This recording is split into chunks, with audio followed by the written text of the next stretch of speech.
मुझे बहुत खुशी हो रही है आप सबको मेरे फेवरेट मित्र से मिलवाने के लिए। आइए मिलिए मैत्रेय दादाश्री जी से। नमस्ते दादा। Thank you so much for being here. और अभी मेरे पास बहुत सवाल हैं आपसे पूछने। तो पहला सवाल, स्पिरिचुअलिटी को सरल कैसे कर सकते हैं? How can we make it a part of our regular lives? देखिए, अब जैसे आप ये कहते हो ना स्पिरिचुअलिटी, आध्यात्मिकता, ये सुनते ही हमें ऐसा लगता है कि शायद ये संसार से छूटने का एक ज़रिया है, कि हमें सब कुछ छोड़ के जाना है या मोह माया से त्याग करते हुए एक अलग ही राह पे चलना है, या तो जो मैं आज तक करते आया हूँ उसे छोड़ देना है, या हमारे बस की बात नहीं है, हम घर सँभालें, पैसा कमाएँ, आध्यात्मिकता तो सन्यासियों के लिए है। ये सोच जो है आपको अपने आप ही सत्य से दूर रखता है। अभी इसमें आपकी गलती भी नहीं है, क्योंकि आप आज तक जो सीखे हो, आपके हिसाब से यही लगा कि आध्यात्मिकता मतलब बहुत एक बोलो जड़ सब विषय है, जहाँ पर हमें दिन-रात पढ़ना है, समझना है और ज्ञान के रूप में अपने भीतर उसे अनुभव करना है। पर ऐसे कुछ भी नहीं है। हमने जो आध्यात्मिकता अनुभव किया, वो बहुत ही सहज और सरल था, बहुत ही सरल। इसके लिए विशेष आपको कुछ भी नहीं करना होता है। तो अगर आपके पास ये सवाल है कि मुझे रोज़ मेरी ज़िंदगी में ऐसे क्या करूँ, जिससे कि मैं आध्यात्मिकता को पूर्ण रूप से अनुभव कर सकूँ? जी। अलग-अलग क्रियाएँ होती हैं, ध्यान की क्रिया है, मंत्र जप है, बहुत कुछ है, आप कुछ भी कर सकते हो। पर अगर सरल मार्ग चाहिए आपको, बहुत ही सरल मार्ग, तो मैं ये कहूँगा कि आप जो भी कर्म करें, उसमें ईश्वर को साक्षी मानें। और वो कैसे कर सकते हैं हम? देखिए, जैसे ना ईश्वर आपके साथ हमेशा रहते हैं, जहाँ पर भी आप हो, वो हमेशा आपके साथ रहते हैं। तो जो भी काम कर रहे हो, जैसे आप अभी बात कर रहे हो, तो इसमें मेरे साथ ईश्वर है। आप जो काम रेगुलर करते हो, उसमें भी मेरे साथ ईश्वर है। तो हर क्षण अगर आप ईश्वर को साक्षी मानते हुए काम करते हो, आध्यात्मिकता के उच्च पद तक आप बहुत सहजता से पहुँच जाओगे। आपको बहुत कुछ करने की ज़रूरत नहीं है। तो हम यही आपसे बार-बार कहते हैं कि बहुत सरल मार्ग है, ईश्वर को साक्षी मानो और हर वो कार्य करो जो आपको इस ज़िंदगी में करना है। हुँ। Lovely thought. हुँ। Dada, if someone surrenders to the divine, like they say, trust your destiny, leave it to the divine, God will take care of everything. क्या ये हमें आलसी बनाता है? देखिए, जब आप शरण जाते हो, सरेंडर करते हो ईश्वर के प्रति, तो इसमें अनुभव जो आता है, बनता है, वो भीतर का है। का आध्यात्मिक अनुभव है वो। वो बाहरी अनुभव नहीं है। आप अपने भीतर उस प्रेम को अनुभव करते हो, उस ऊर्जा को अनुभव करते हो। आपको बाहरी किसी को बताने की ज़रूरत नहीं कि मैंने ईश्वर को अपने आप को सरेंडर कर दिया या शरण गए ईश्वर की।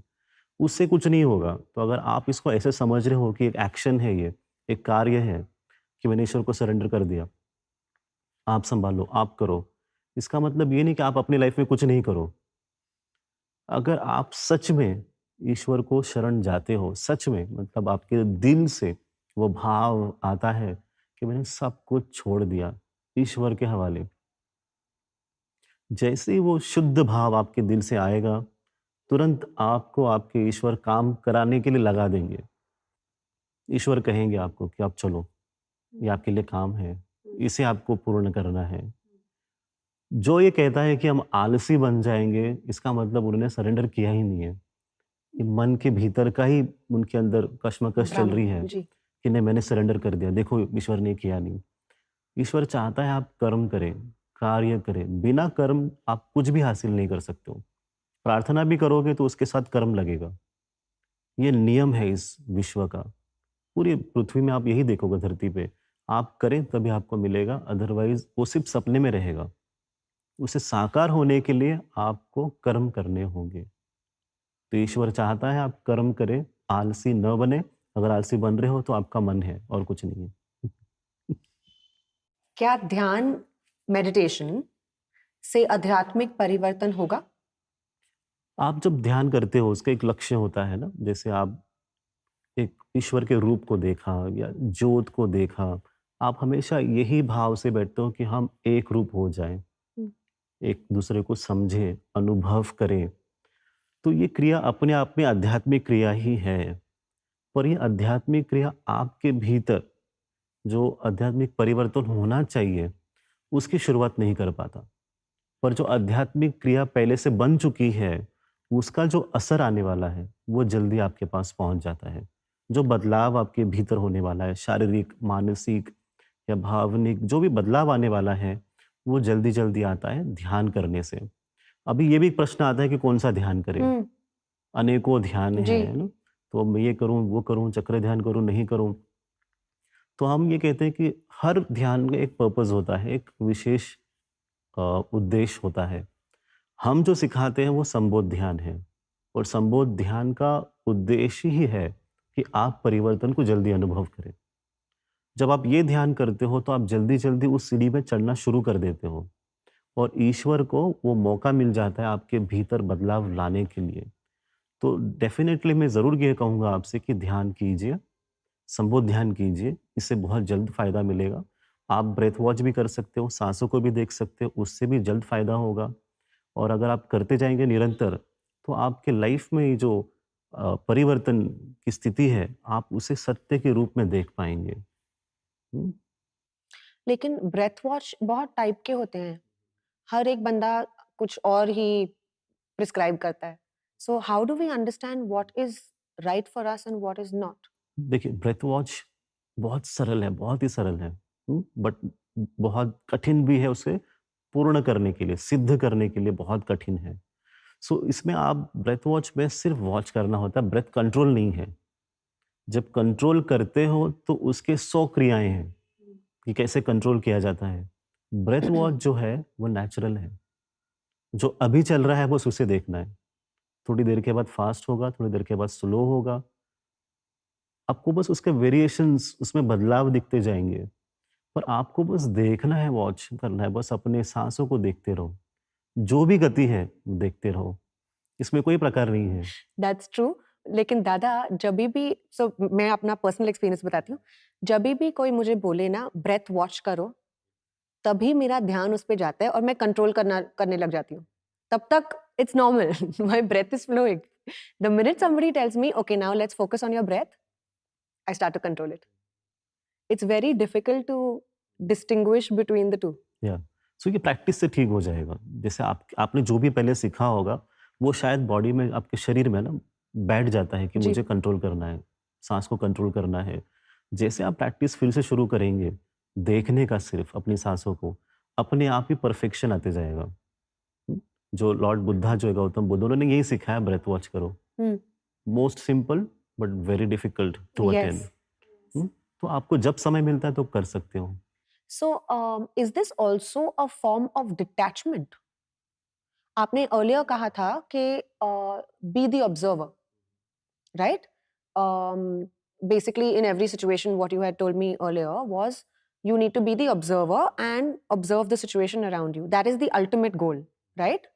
But are we trying to also practice detachment through that process?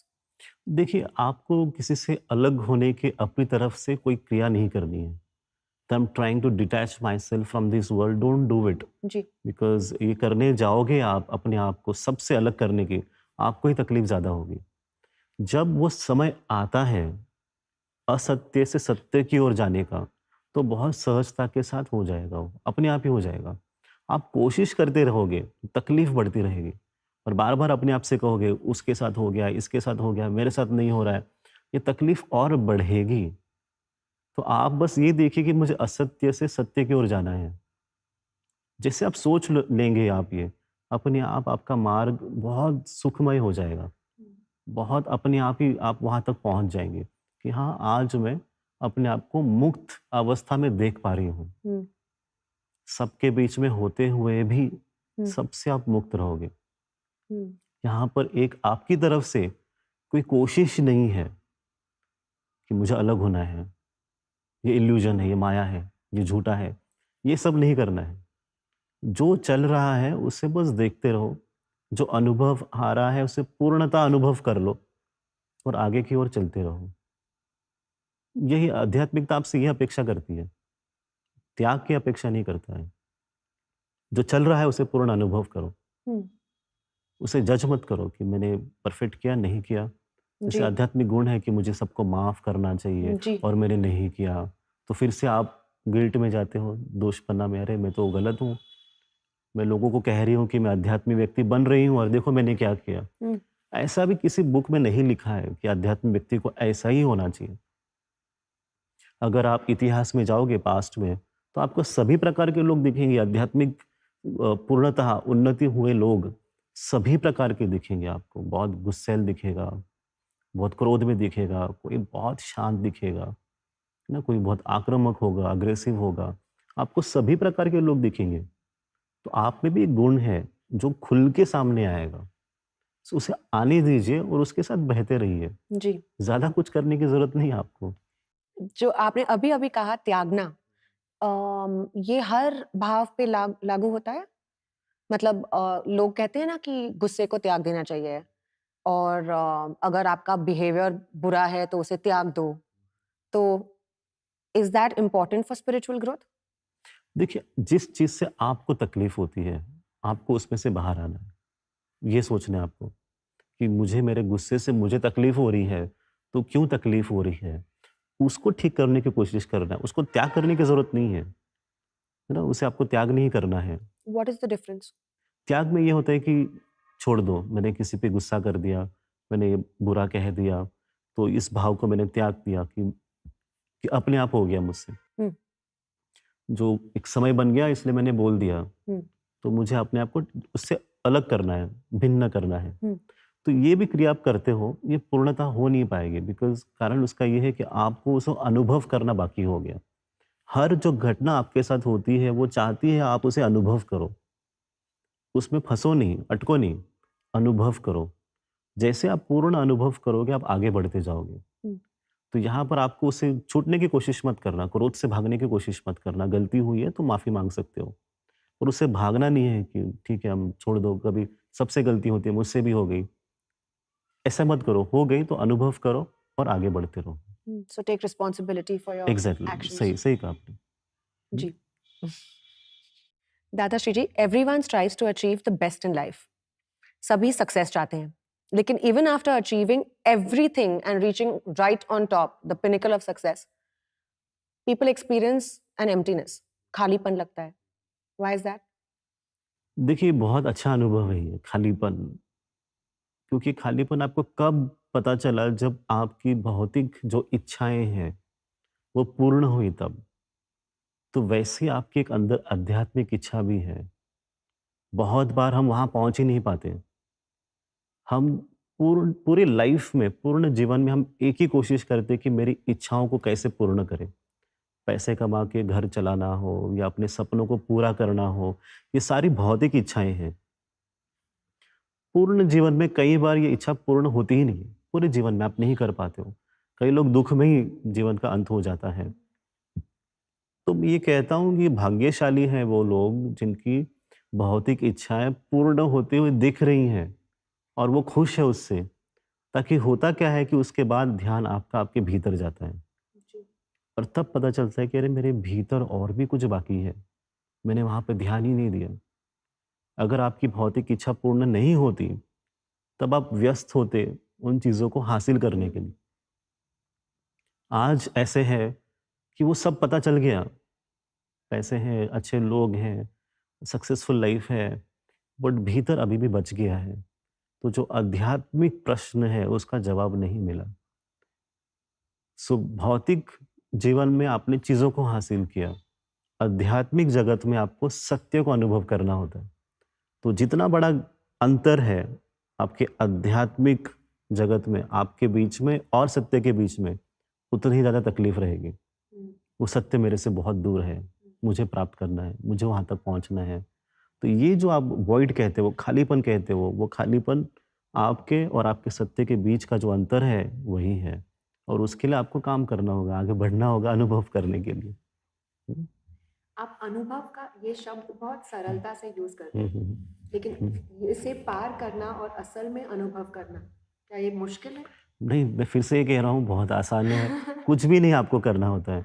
आपको जैसे पता चलता है कि ये सत्य मेरे भीतर है, मुझे वहाँ तक पहुँचना है, और आप अपनी प्रार्थनाओं के साथ, अपने समझ के साथ, ज्ञान के साथ, ईश्वर के साथ लेके लेते हुए आप जैसे आगे बढ़ते हो, आप उसे अनुभव करना शुरू करते हो।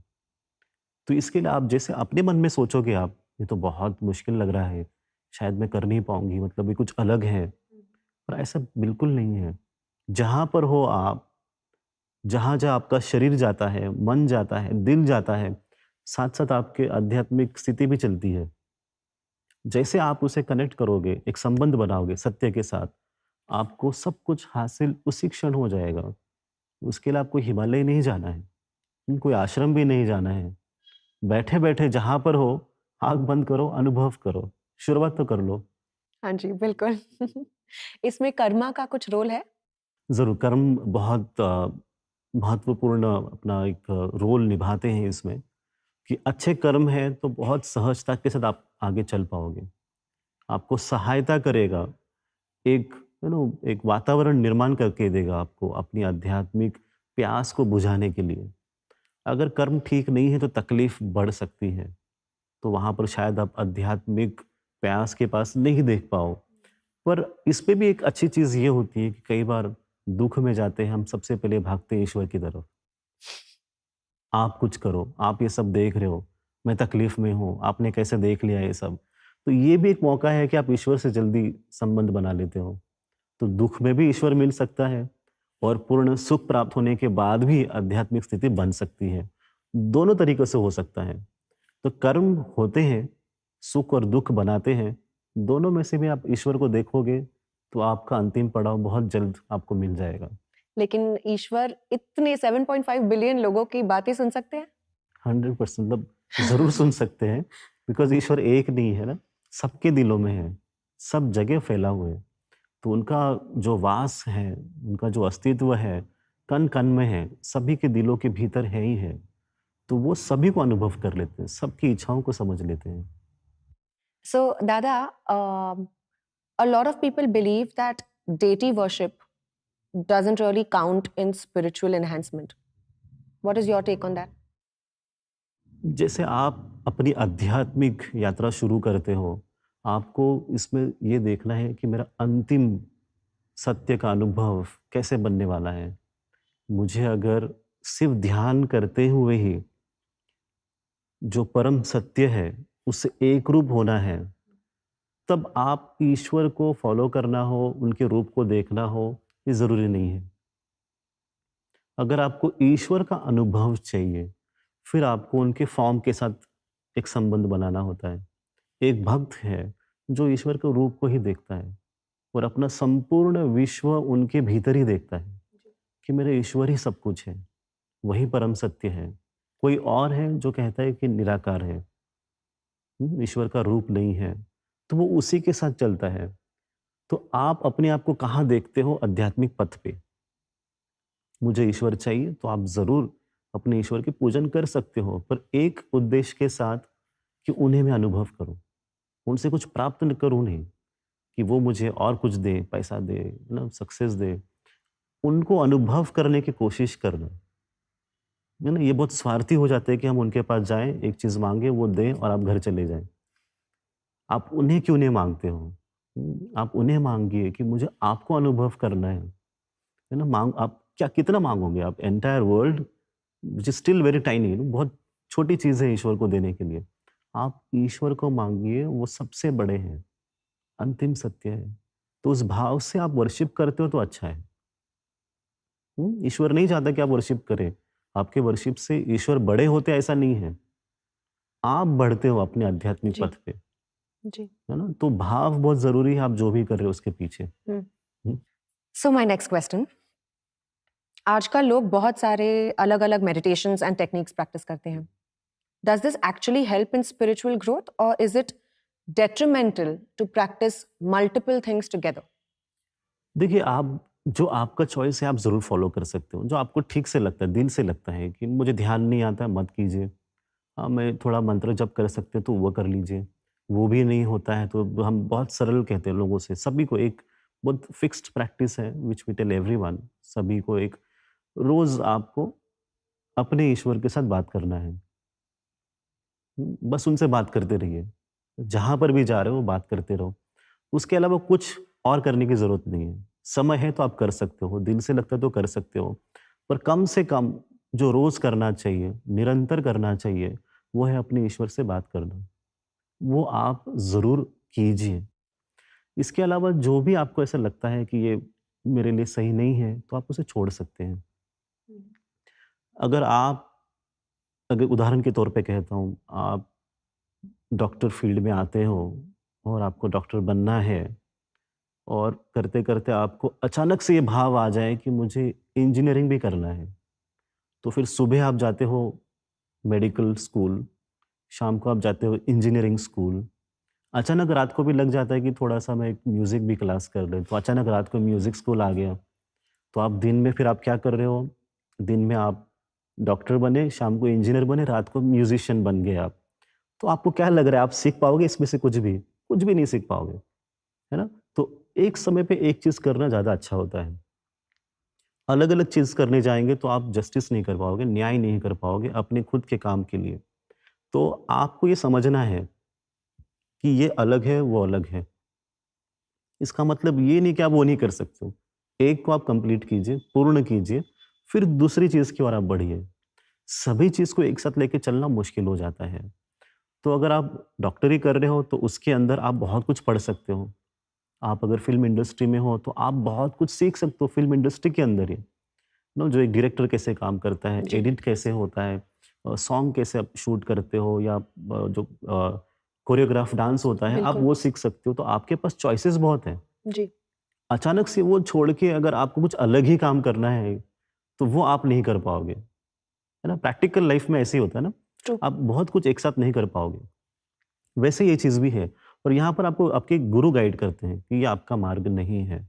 आप इस पथ पे मत चलिए बिकॉज़ ये आपके लिए सही नहीं है ना? जैसे ना एक उदाहरण ऐसे भी आता है, एक भक्त जो है, वो देवी माँ का भक्त है, वो बहुत प्रार्थना करता है, रोज़ जप करता है और अच्छा भक्त है और कई सालों से वो देवी माँ का ही नाम लेते हैं, मंत्र जपते हैं। अचानक से उनको लगा मैं कृष्ण का मंत्र जप करूँ, तो देवी माँ के सामने बैठ के कृष्ण का मंत्र जप किया, तो अचानक से देवी माँ सामने आ जाती है, शरीर रूप में और उनके गाल पे तमाचा लगाती है ज़ोर से कि तुम सिर्फ़ मेरा मंत्र जप करोगे। तो अभी अगर हम इसे देखते हैं तो ये तो अच्छा नहीं है। वो तो भक्त है, उसे लगा कृष्ण का जप करना, पर वो उसके पीछे का कारण वो नहीं था। उसके पीछे का कारण ये है कि तुम्हारा शरीर जो है, वो एक तरह से एक मंत्र के लिए तैयार हुआ है। हुँ, आपके शरीर से वाइब्रेशंस निकलती हैं, अलग-अलग कंपन होते हैं, एक भाव बनता है। अचानक से उसमें बदलाव आ जाएगा, तो शरीर ले नहीं पाएगा। तो प्रेम की वजह से ही उसको कहा कि नहीं तुम अभी जो ये कर रहे हो उसे पूर्ण करो पहले, उसके बाद आप दूसरी चीज़ सीखें। तो इसीलिए हम ये कहते हैं कि आप अपने गुरु के मार्गदर्शन के अनुसार ही ये चूज़ करें या तय करें कि मेरे लिए ये सही है या मेरे लिए वो सही नहीं है। कुछ मंत्र होते हैं, वो सौम्य मंत्र होते हैं, माइल्ड मंत्रस होते हैं। कुछ बहुत इंटेंस तीव्र रुद्र मंत्रस हैं। आप एक साथ नहीं कर सकते हो और ये समझ में भी नहीं आता है। कई लोग बुक खोलते हैं, मैंने ये कर लिया, वो कर दिया, वो कर दिया। आप सिर्फ़ पढ़ते रहोगे, ज्ञान प्राप्त करोगे पर अनुभव नहीं मिलेगा। आप 5 साल के बाद, 15 साल के बाद खाली रहोगे। अनुभव करने के लिए आपको किसी का मार्गदर्शन की ज़रूरत है।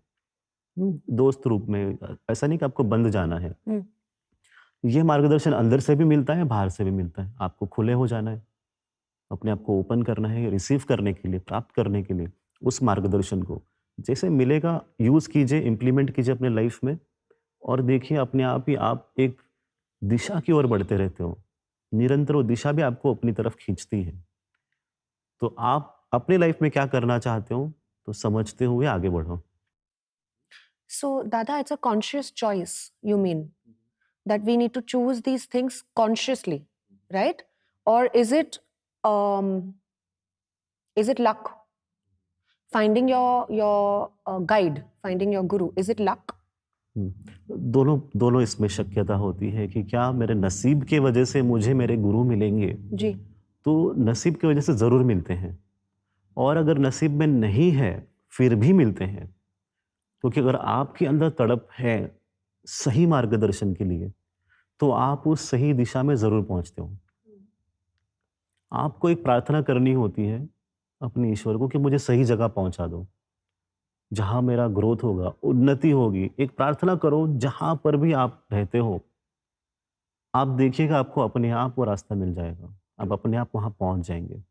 तो नसीब की वजह से भी मिलते हैं और नसीब में नहीं होने की वजह से भी मिलते हैं। दोनों चीज़ हो सकती है। Nada, when you say talking to your divine, does it mean that you need to talk to your consciousness? Are you connecting with your intuition? Is it the same thing? सी आप जब बात करते हो, वो भीतर बात करते हो, तो ये मन के परे है, जो आपके दिल के भीतर है। सभी के दिल में ईश्वर का वास है। वो एक शक्ति है। समझ में नहीं आया। मन के परे, दिल के भीतर। दिल के भीतर। इसे क्योंकि प्लीज थोड़ा समझाइए। हाँ, देखिए मन और दिल अलग स्तर पे काम करता है। मन जो होता है वो व्यावहारिक दुनिया है, उसके बारे में सोचता है कि मुझे मेरे रोज़ ज़िंदगी में क्या करना चाहिए, कैसे करना चाहिए, सही क्या है, गलत क्या है, रोज़ इसमें उलझा हुआ रहता है। दिल जो है वो ईश्वर का स्थान है जहाँ से शुद्ध भाव आता है, जो प्रेम का भाव है।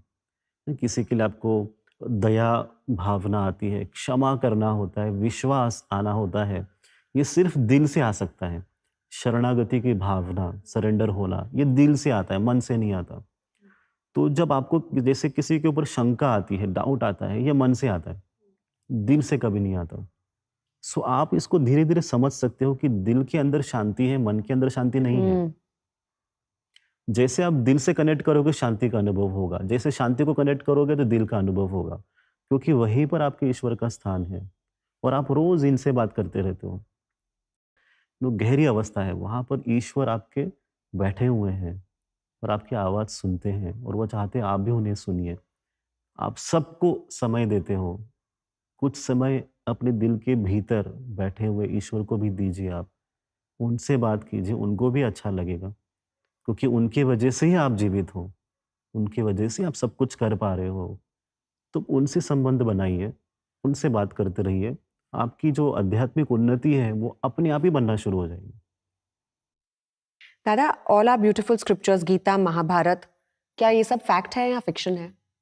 देखिए, अब जैसे कुछ बुक्स हैं, जो कुछ स्क्रिप्चर्स हैं, शास्त्र हैं, जहाँ पर सत्य दिया हुआ है, जैसे भगवद गीता है, जो शुद्ध रूप में आज भी लोगों को सिखाया जाता है, उसके बारे में बताया जाता है। पर कुछ पुराण है, जहाँ पर थोड़ा-सा हस्तक्षेप हुआ है, लोगों ने अपने चीज़ों को भी उसमें ऐड किया है। तो वहाँ पर आपको थोड़ा-सा संभलना होता है कि सत्य इसमें क्या है, असत्य इसमें क्या है। और जब कशमकश ऐसी हो, तो अपने दिल से पूछिए, अपने ईश्वर से पूछिए। आपको तुरंत वो बता देंगे कि ये सही है और ये गलत है। Dada, it's said that bhakti originated in South India. Now, I obviously may be biased because of my connection to the South, but is this true? Is it true that different states and different countries have different levels of spirituality? अब देखिए, आप जैसे भी पूर्ण अपने भारत देश भी भ्रमण करते हो या घूमते हो, हर प्रदेश में खासियत है और खास करके आध्यात्मिक ज्ञान के साथ, आध्यात्मिक अनुभव के साथ। आपको कहीं पर पंजाब जाते हो तो गुरु भूमि जो है, गुरु के ज्ञान का अनुभव होता है। महाराष्ट्र में संतों का अनुभव होता है। साउथ में आपको भक्ति का अनुभव होता है। तो हर प्रदेश में अलग-अलग जो महात्माएँ हैं, उनका जन्म हुआ है और उन्होंने अपने हिसाब से अपने आध्यात्मिक स्थिति को लोगों तक पहुँचाने की कोशिश की है। तो मैं ये ज़रूर ये कहता हूँ कि साउथ इंडिया में जो भक्ति संप्रदाय है, वो बहुत ही अच्छी तरीके से स्थापित हुआ है। आज भी आप वहाँ जाएँ और अपने ईश्वर से कनेक्ट करते हो, तो आपको ऊर्जा भी महसूस होती है वहाँ से। वैसे पूर्ण विश्व में भी वही है, अलग-अलग ऊर्जाओं की वजह से, अलग-अलग जगह के वजह से अलग भाव उत्पन्न होता है। तो आप आध्यात्मिक स्थिति को वहाँ पर भी अनुभव कर सकते हो। जी। ऊर्जा वहाँ पे एक लैंड में कैसे रह जाती है? देखिए, आप जैसे शरीर जो आपका शरीर में कहाँ पर आँखें हैं, कान हैं, हाथ हैं, उँगलियाँ हैं, वैसे पूरा विश्व में एक अलग-अलग जगह है। अलग जगह की अलग ऊर्जा है। तो वहाँ पर एक विशेष प्रकार का अनुभव बहुत अच्छी तरीके से बन के आता है। तो इसीलिए आप साउथ में देखते हो तो भक्ति बहुत जल्दी से आ जाती है ना? वैसे थोड़ा-सा आप नॉर्थ की तरफ जाओगे तो ज्ञान हो सकता है, ना आध्यात्मिक ज्ञान जिसे आप समझते हो, सिखाते हो, तो इसे पूरे विश्व में इसी प्रकार की एनर्जीज़ हैं, है ना? जैसे कुछ सेंटर्स कह सकते हो, एनर्जी सेंटर्स, जी। ऊर्जा केंद्र कह सकते हो, जो पूरे विश्व को संचालित करता है। उसके भीतर की जो ऊर्जा है, एनर्जी है, सभी विश्व को समान अवस्था पे रखने की कोशिश करता है। तो ये एक अपने आप ही एक नैसर्गिक एक अनुभव है, जो होता है और आप जहाँ हो, आप उसे पूर्ण रूप से अनुभव करने की कोशिश करो, जिस जगह पे भी आप हो। जी। Do these centers expedite the process of spirituality? वो उस जगह के लिए करेंगे। हुँ, पर अगर एक जैसे आपके बॉडी के अंदर भी 7 चक्रास हैं जी, और अगर एक चक्र मूलाधार चक्र एक्टिवेट हो जाता है या स्वादिष्ठान चक्र एक्टिवेट हो जाता है, तो अपने अगले चक्र को भी वो एक्टिवेट कर देता हूँ। वैसे सारी ऊर्जाज़ अलग-अलग होने के बाद भी एक-दूसरे से वो कनेक्टेड ही हैं, सबका एक संबंध है। तो एक-दूसरे को भी इन्फ्लुएंस करके वो उसके अंदर भी जागृति स्थापित करता है। तो ये अपने आप ही बनता है और आने वाला समय में तो बहुत बड़ा शिफ्ट होगा, मतलब बहुत बड़ा बदलाव आएगा। ऊर्जा बदलेगी, जो हमारी धरती है, उसकी जैसी ऊर्जा बदल जाएगी, वैसे आपका अनुभव बदल जाएगा। आज अलग प्रकार की ऊर्जा होने की वजह से अभी भी आप अपने आप को बंदिस्त अनुभव कर सकते हो, बंधे हुए अनुभव कर सकते जी। हो। पर जैसे ही वो बड़ा बड़ा प्रकाश आएगा, बड़ी ऊर्जा आएगी, वैसे ही आपका अनुभव अपने आप ही बदल जाएगा। हमें बस उसका इंतज़ार करना है और कुछ समय के लिए। कितना समय? तो आप जितना जल्दी आप तैयार हो जाएँगे, उतना जल्दी हो जाएगा। दादा, परिवर्तन ट्रांसफॉर्मेशन की बात आप करते हैं। What is the role of divine in transformation? जैसे मैंने कहा ना, ईश्वर के बिना या उस शक्ति के बिना बड़ा परिवर्तन नहीं हो सकता। इसके पहले भी आप परिवर्तन के बारे में सोचते रहोगे। अच्छी सोच इसके पहले भी रहेगी, पर वो अनुभव के तौर पे कभी बना नहीं, वो अभी बनेगा। जो अच्छा आप सोच रहे हो, उसके साथ-साथ अच्छी घटनाएँ बनती रहेंगी। इसे कोई रोक नहीं सकते। तो ये जो ट्रांसफ़ॉर्मेशन है, आध्यात्मिक परिवर्तन है, उसके लिए भी एक दैविक ऊर्जा लगती है, जो सबको उसके साथ जोड़ के रखता है। उदाहरण के तौर पे जैसे सूरज है, सूरज की वजह से सारे ग्रह जो है, वो जीवित रहते हैं। जो सौर ऊर्जा कहते हैं, सोलर पावर, उसकी वजह से सब कुछ फ़ंक्शन कर सकते हैं हर प्लैनेट्स पे। बिना सूरज हम हमारे इस पूर्ण ब्रह्मांड के सिस्टम जो है, जो हमारे सौर सिस्टम है, वो पूर्ण नहीं हो सकती, सूरज के बिना। वैसे ही डिवाइन के बिना ट्रांसफ़ॉर्मेशन कंप्लीट नहीं होगा। तो जो डिवाइन है, वो फ़िज़िकल फ़ॉर्म में सारी ऊर्जाओं को एकत्रित करेगा और सभी को, सभी दिशाओं तक प्रेरित करेगा उसे अनुभव करने के लिए। इसका एग्ज़ाम्पल और भी आता है, जैसे गौतम बुद्ध जब थे, उनके होने की वजह से सबको एनलाइटनमेंट का अनुभव हुआ, उनके नहीं होने की वजह से नहीं हुआ। इससे क्या पता चलता है कि किसी का होना ज़रूरी है। जब शरीर रूप में होते हैं, अनुभव करना आसान हो जाता है। आपको वहाँ से वो ज्ञान प्राप्त होता है, वहाँ से वो स्थिति प्राप्त होती है और वो आपको स्थिति दे सकते हैं अनुभव करने के लिए। तो डिवाइन ये काम करेंगे, सभी ऊर्जाओं को मार्गदर्शन करेंगे, जिसका केंद्र स्थान जैसे सूरज है, वैसे ही डिवाइन का फिज़िकल फ़ॉर्म होगा और वो ट्रांसफ़ॉर्मेशन रियलिटी में सत्य के सत्य अनुभव करके देगा आपको। आप उसे फ़ील कर सकते हो, देख सकते हो, अनुभव कर सकते हो। आपके भीतर भी शांति होगी, बाहर भी शांति होगी और एक नई दुनिया का अनुभव आप करोगे, बहुत जल्द। वाओ! दादा, हमारी एंटरटेनमेंट इंडस्ट्री के लिए आपका क्या मैसेज है? देखिए, आप जो कर रहे हो, आप करते रहिए, अच्छी सोच के साथ, अच्छे भाव के साथ।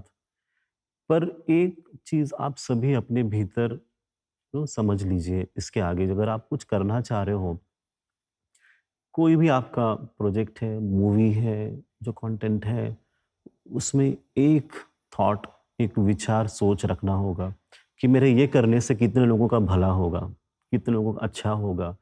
इससे क्या लोग सीख पा रहे हैं कि नहीं सीख पा रहे हैं?